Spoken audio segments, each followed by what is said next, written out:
What's up YouTube, Titus here with a fun new deck profile with a deck that I have personally been learning and I love.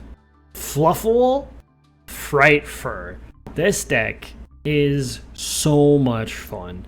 I had one of my mods let me play on her account with this deck and I fell in love with it. It was so much fun to play. It could just do so many things, and then it can just straight up OTK somebody. So I'm still tweaking some stuff, so if you have some suggestions on different cards and builds I should use for a Fluffal Frightfur deck, comment down below.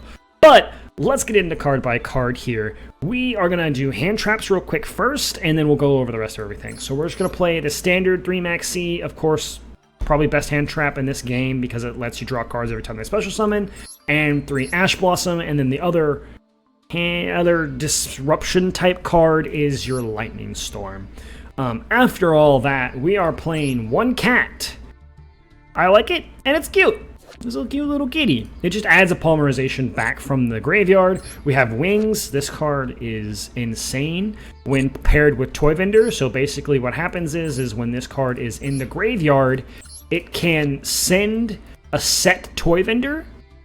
Sorry, no. First, apologize, I'm just learning this deck, so I have to remember every step. It is in the grave, it will banish another Fluffal monster to draw a card, and then it can send the Toy Vendor to go ahead and draw another card. So it's nice little recursion, and then you get the effect off a Toy Vendor when Toy Vendor gets sent to the graveyard. We'll talk about that here in a second. And then we're playing 1 Fluffal Octopus. This is pretty good for some of your recursion. When normal summon, you can do the Fluffal or Edge Imp from the grave, add it back to hand. But when it's used as fusion material, it gets to put 2 banished materials back into the grave, so really good for putting the wings back and the banished card. Then we're playing 1 Owl. This is really good for adding polymerization when you need polymerization. Also really good for just paying the 500 life points to fusion summon from the extra deck. As a polymerization of itself, really good card. We're playing 1 Sheep. I've thought about cutting this card, and then it comes up as another free special summon to like go into Anaconda and stuff, and then I fall in love with it all over again. This card is just really, really good. If you control a Fluffal monster except Sheep, you can special summon this card, then you can return 1 other Fluffal you control to special summon an Edge Imp monster from your hand or graveyard. So really good for getting an Edge Imp back to the field when you have a Poly in hand. Other than that, it's just another special summon that can make you climb an Anaconda to send like Frightfur Fusion or anything like that. So I really enjoy it.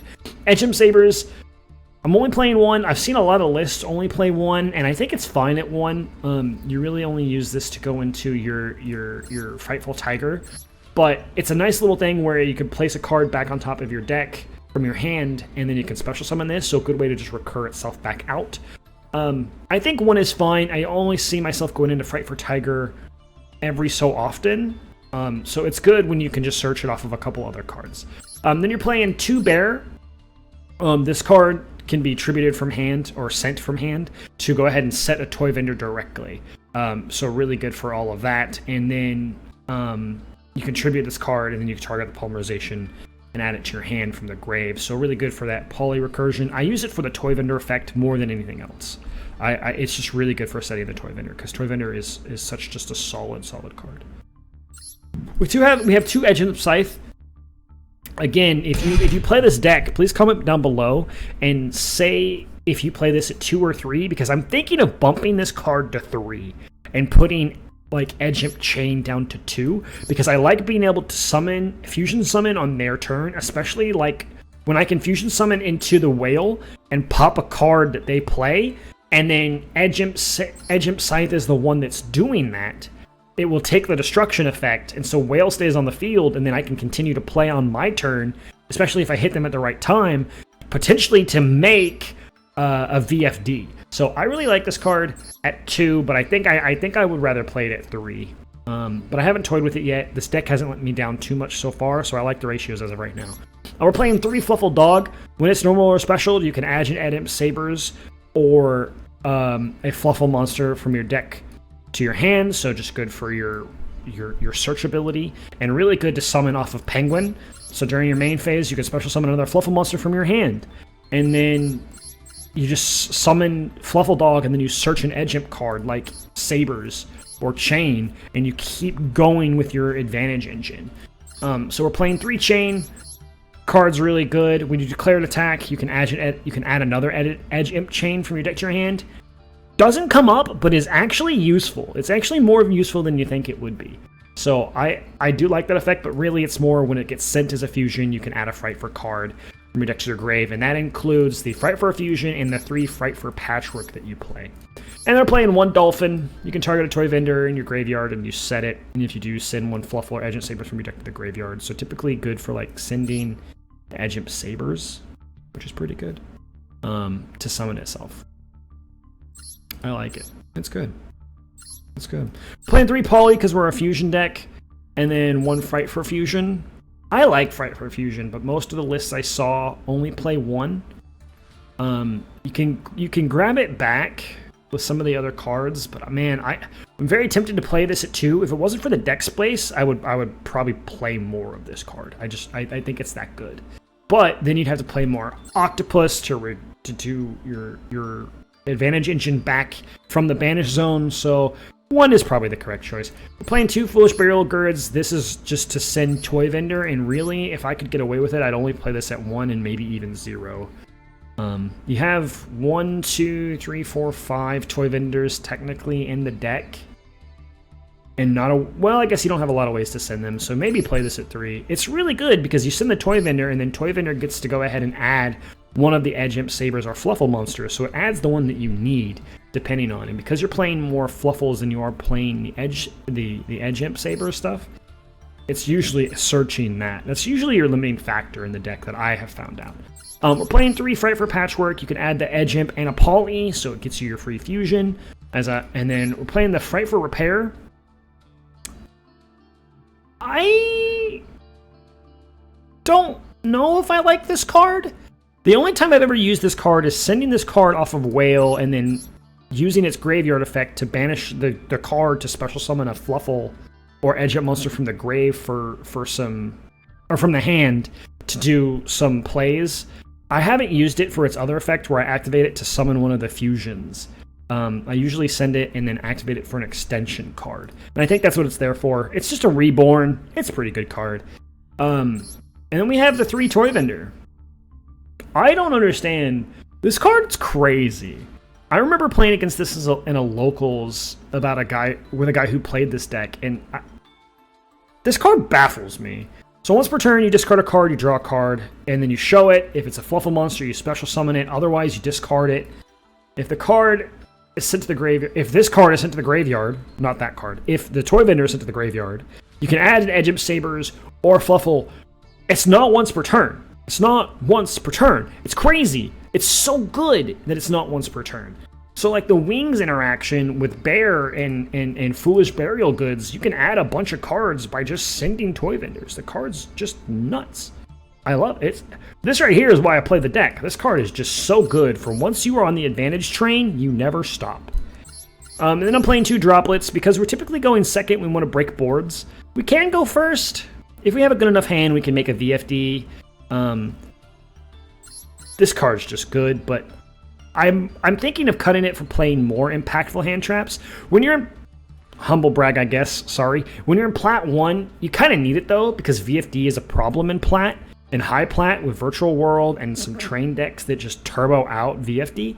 And this card is just super oppressive. You just can't play the game if he is on the field. And so you kind of need him to be negated with a Droplet. So in my opinion, it's kind of necessary to play, but I also wish I could play something else. Maybe you can't play Gamma because smart players will hold it until you commit to the board. So really, Forbidden Droplet is your only out, or Chalice. But then I don't have to discard, so Chalice would be a pretty good card. Chalice could be useful actually. And then we're playing 1 Frightful Wolf. I don't go into this one a bunch, but I do like it. If it must be fusion summoned with the above fusion materials, cannot be special summoned in any ways. It can attack a number of times up to the fusion materials used for it, for really good for smacking. I actually usually send this card off a Whale if I'm not sending the repair, because I don't go into it as much. 2 Frightfur Tiger. This is your like main disruptive destruction card. When this card is fusion summoned, target up to the cards in the field to the number of fusion materials used for its fusion summon and destroy them. So if you use 2 or 3, it's 2 or 3 pops, which is really good for clearing the field. And then usually those cards will generate advantage to go ahead and summon another time, and usually you summon Kraken and you just kill them. So it's a really solid card. You probably don't need 2, you probably only need 1. But sometimes I find 2 useful for a grind game. Then we're playing 1 Sabertooth, 1 of the Frightfur fusions, and 1 Fluffal or Edge-Amp monster. When a fusion summon, you can target a Frightfur monster in your graveyard, special summon it. All Frightfur monsters gain 400 attack, and if it was someone with 3 or more fusion materials, it cannot be destroyed by card effects. That actually comes up a lot.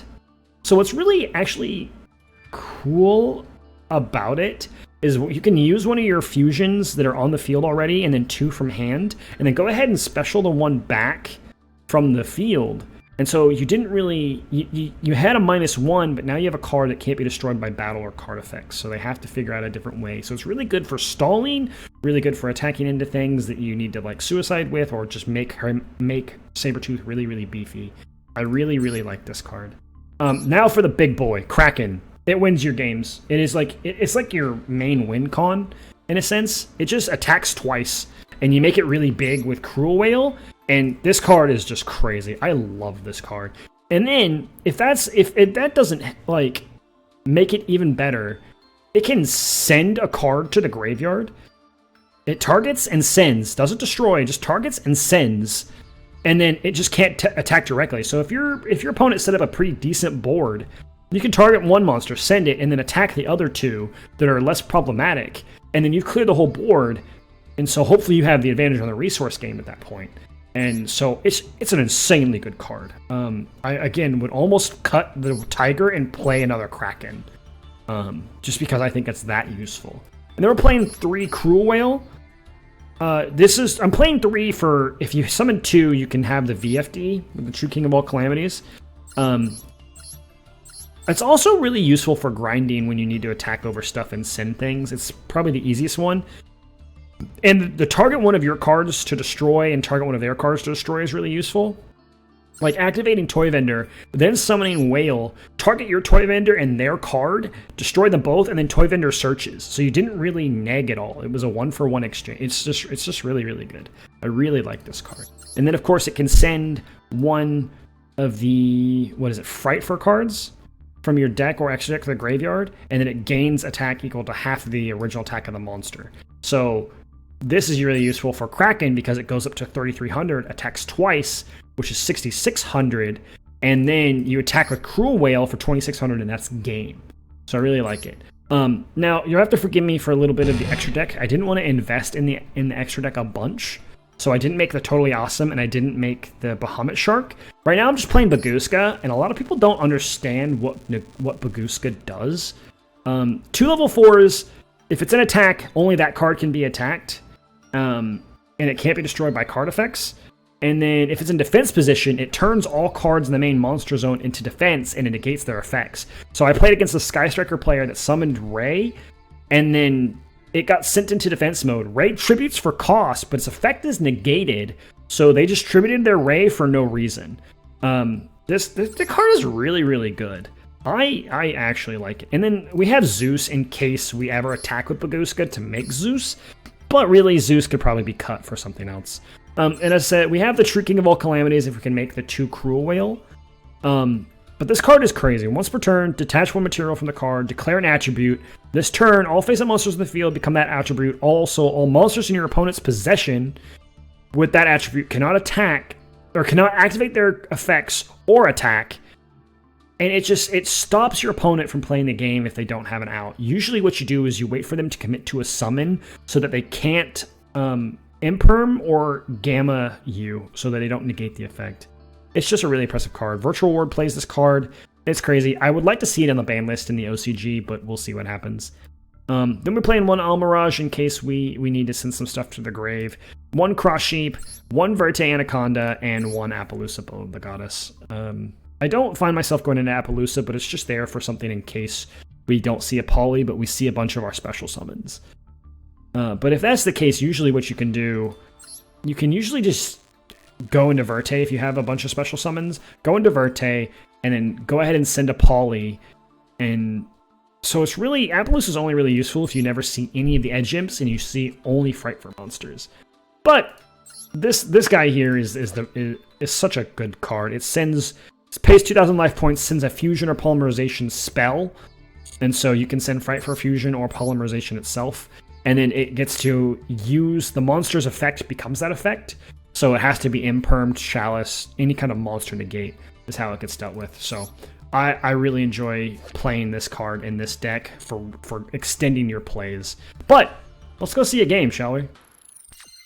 Alright, so here we are into the game, and we did not open super well in this game. I was a little worried when playing this. I was like, oh, I'm gonna do this recording, and then I opened this hand, and I'm like, this is gonna be something, but hey, we opened the Max C. So we have a chance. So let's go ahead and see what happens. They go ahead and activate 1-for-1. We're going to pitch the Max C here because that's a free draw if they don't negate it regardless. They pitch Barrel Canary, so we know they're on Tri-brigade Lyrilusc Bird Up. They're going to summon the Cobalt Sparrow, which is a good play. They're going to activate Cobalt Sparrow, grab a Nerval. So that telegraphs to me that they already have Sapphire Swallow in hand, basically. Oh, or the Bird Call, of course. They activate the Bird Call. They grab the Celestine Wagtail. They're going to activate the Sapphire Swallow. They're going to summon Wagtail and Swallow. I'm going to draw another card. Wagtail effect. We'll go ahead and grab the Bird Call back. And then they're going to normal summon the Nerval. So really what they did here is they wanted to minimize the amount of special summons, but they wanted to also have enough follow-up for next turn. So they gave us a couple cards, but they have so much follow-up for next turn. It's actually pretty crazy because Fractal plus Bird Call is full combo. Fractal sends Cobalt Sparrow, Bird Call gets Warbler. Little do they know, they're gonna get smacked. They summon Appaloosa Bow of the Goddess. We get to draw another card, so we have drawn Owl, Frightfur Repair, and Patchwork. They grab Fractal for next turn. 4 Material Appaloosa is nothing to sneeze at. They go ahead and pass turn, and we're just going to draw the wings and ruin their day with a nice Lightning Storm, baby. Activate the Toy Vendor. Activate Toy Vendor effect. We're going to go ahead and send wings, grab an Ash Blossom. That doesn't get the special summon, so we're a little sad, but we're going to activate the Patchwork, grab the last Polymerization, and an Edge Imp Chain. We're going to go ahead and activate a Poly here, send the Edge Imp Chain for the Kraken, and the Owl for the Kraken as well, and then activate Edge Imp Chain. Go ahead and grab a Frightfur Fusion. Frightfur Fusion effect is going to activate, banishing 2 materials for a Cruel Whale. We are not going to activate the Cruel Whale effect to pop and pop, although we could have. We could have activated it to... No, we couldn't have, because they don't control a card. Never mind, because it has to destroy one of their cards. It is not a may, it is a must. So we're going to go ahead and target the Kraken, send the Frightfur Patchwork because we don't need it anymore because we already have the Polys in hand. Boost the Kraken up, and we're going to just attack for game. Smacky, smacky. I love it. It's great. It's so much fun. And, like, sure, we drew Maxi, which is really, really helpful there. But, I mean, it's a hand trap, and this deck is really kind of relying on a lot of hand traps. And a lot of going second builds are reliant on like a Maxi, Ash, Raigeki, or Lightning Storm to blow away the opponent and then just OTK them. And so this deck does that by playing cute little monsters that turn into some gross monsters. And I love it. It's so much fun. And that's going to be it for me. If you guys have a better list or you found a Fluffal list that you enjoy, let me know down below. Tell me some of your ratios because I want to play with this deck a little bit more because I really do enjoy it. If you did like this content, like the video, subscribe for more Master Duel videos. And I'll probably see you in the next one. At least I hope so. Happy dueling, guys.